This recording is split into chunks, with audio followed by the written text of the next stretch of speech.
Hey folks, Jordan with my strategic forecasts Inside the Numbers Live. I wanted to do a quick video that takes you inside the live room. Most of you probably saw the bullish price action yesterday. But while everybody was looking for a long play, I took a short scalp in the live room. And I used my VIX numbers, which are only available to live room members, to augment my trade and give me maximum profitability. Now, every morning, David puts out price levels for the Inside the Numbers members that include the SPY, the Qs, and the IWM. Live room members get an additional bonus with the VIX levels that I uncover that get added into the mix.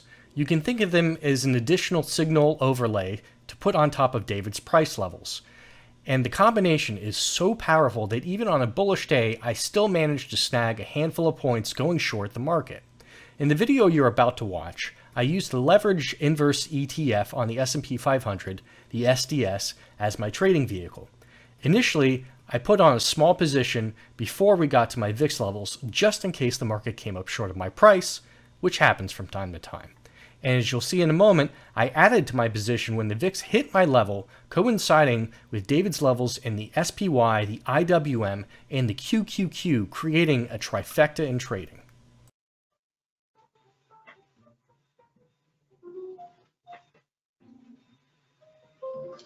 Just got to watch here because, if we got about 8 minutes until the close of the half hour, that would probably signal the trade not working. Now, you just heard a snippet of the audio from the live room, and I want to talk about that for a moment. The audio spoke about $385 in the close of the half hour.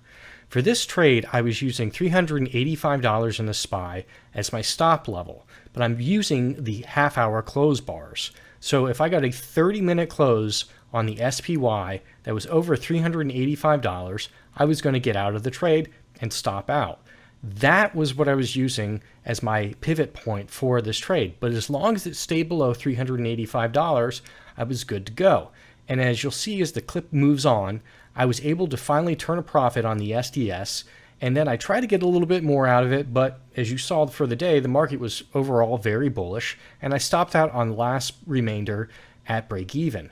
Nonetheless, it was still a great trade for a short side trade when the rest of the market was bullish overall. Here I've zoomed in on the SDS so you can see what happens when I got to my first profit target and took off half the trade. Now, given the volatility, it's trader's choice whether they want to take off half, more than half, or even the full position. And with a lot of volatility, you can get swings in both directions. And in this case, I ended up getting stopped out on the second half.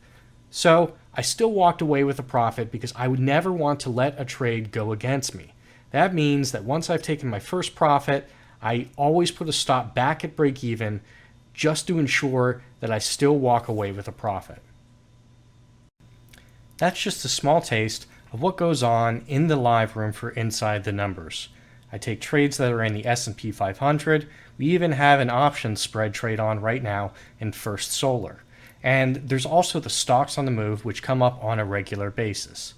We offer a 7-day free trial so you can check out the live room and make sure that it's right for you. My name is Jordan with my strategic forecasts Inside the Numbers Live. Thanks for joining me.